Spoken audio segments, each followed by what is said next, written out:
तो पिछली बार अपनी ये नेपाल ट्रिप की सवारी ढलते हुए सूरज के साथ चाय फरमाने के लिए इसी होटल के किनारे रुकी थी। तो चलिए आज वापस इसी सिरे से वापस शुरुआत करते हैं और अपनी आगे की कहानी को बरकरार रखते हैं।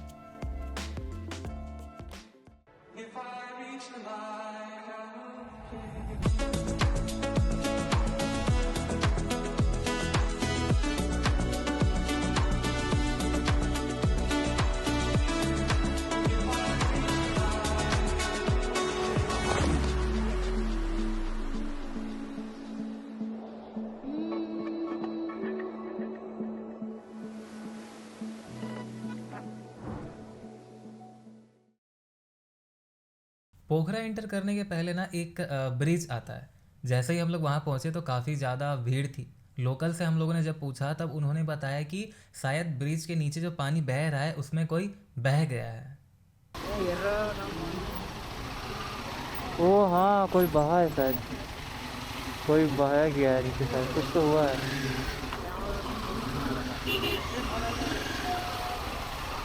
कोई स्लिप हुआ है, वो नीचे में सबको ढूंढ रहा है।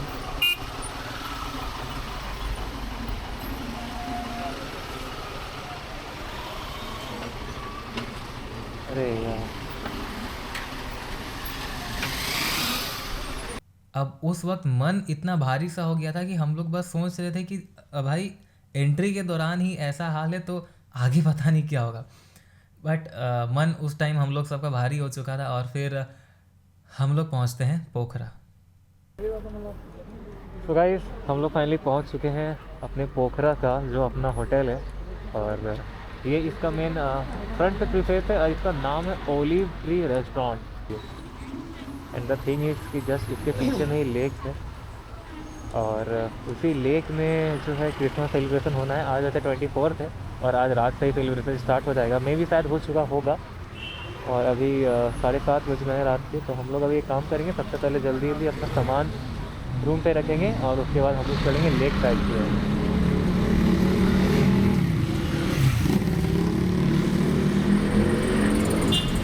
जिस शाम हम लोग पोखरा पहुंचे थे वो शाम थी 24 दिसंबर की।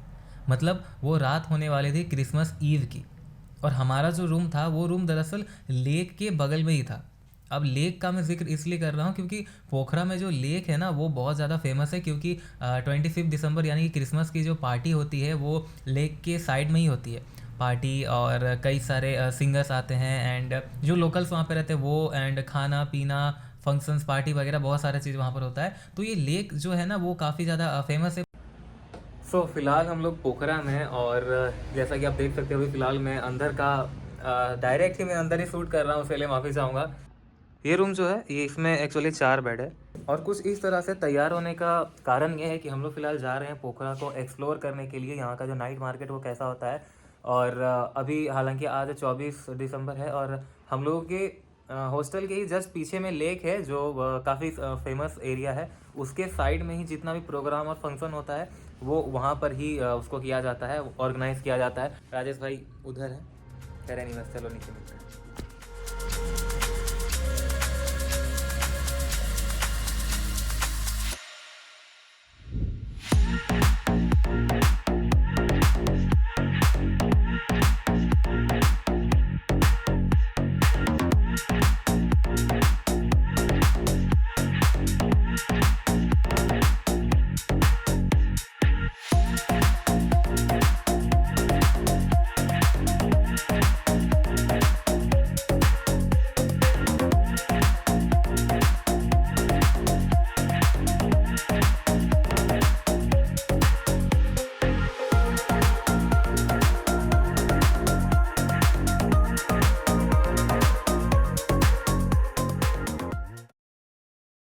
संदीप भैया स्पेशली अब उसको बोलने के लिए गए हुए हैं। बदले बदले मेरे तेरे क्यों आज ये मैं हूँ या कोई और है मेरी तरह। कैसे हुआ तू इतना जरूरी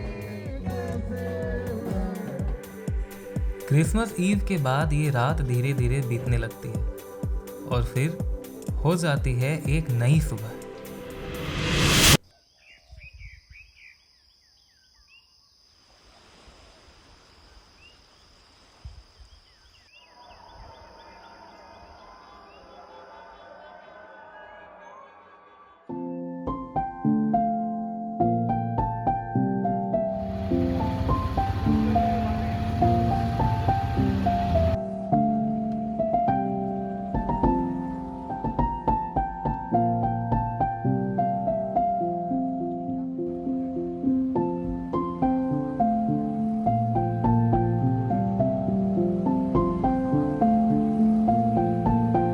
अब दूसरे दिन दरअसल हम लोगों को पहुंचना था मस्टैंग वैली।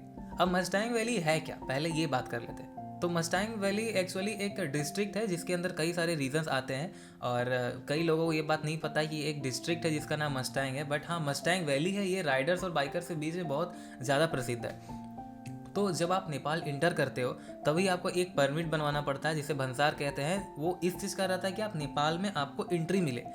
अब उसके बाद आगे आपको एक और परमिट बनवाना पड़ता है मस्टैंग वैली जाने का।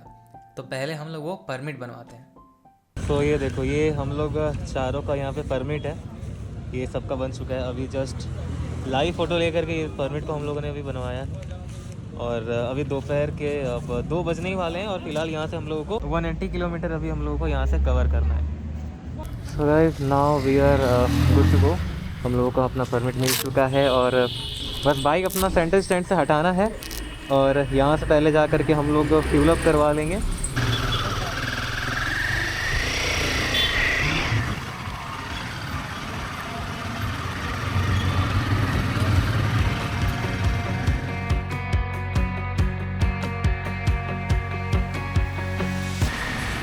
क्या कमाल का रिफ्लेक्शन आ रहा है, देखो वो जो बीच में जो एक पहाड़ है और ये दोनों साइड तो सन की जो रेस तो आज इस साइड से इस साइड से एक अलग ही व्यू है, गैप लिख पाए।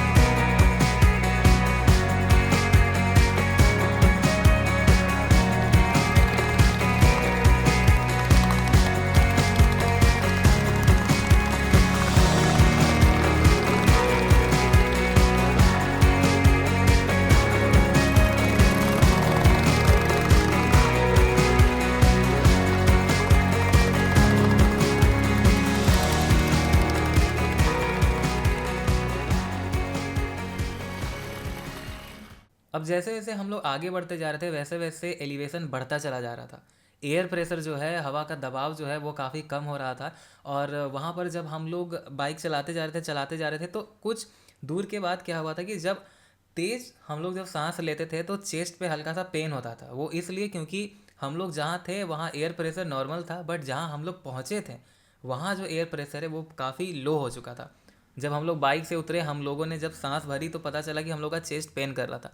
अब एक चीज़ मैं आप लोगों को ये भी बताना चाहूँगा कि जब भी आप लोग ऐसे जगह पे जाएं जहाँ पर एयर प्रेशर कम है या फिर ऑक्सीजन कम है, तो आप हमेशा अपने पास पहला तो एक आप कैंफर रखें, मतलब कि कपूर, और दूसरा ऑक्सीजन की बोतल।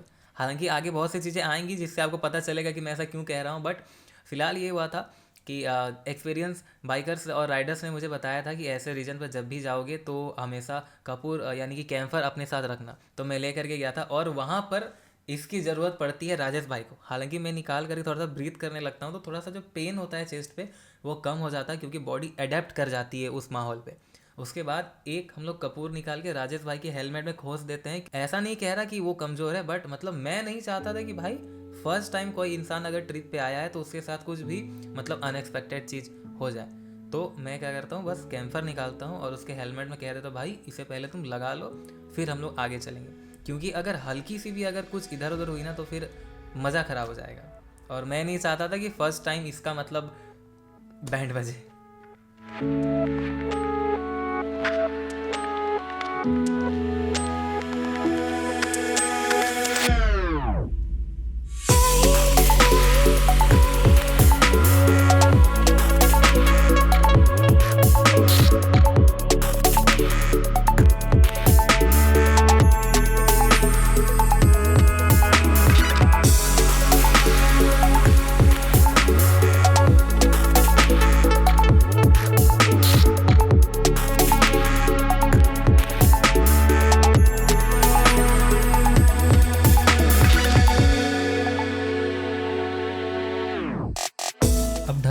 शाम के साथ अपनी नेपाल ट्रिप वाली सवारी यहीं पे चाय का स्वाद लेने के लिए रुकेंगे।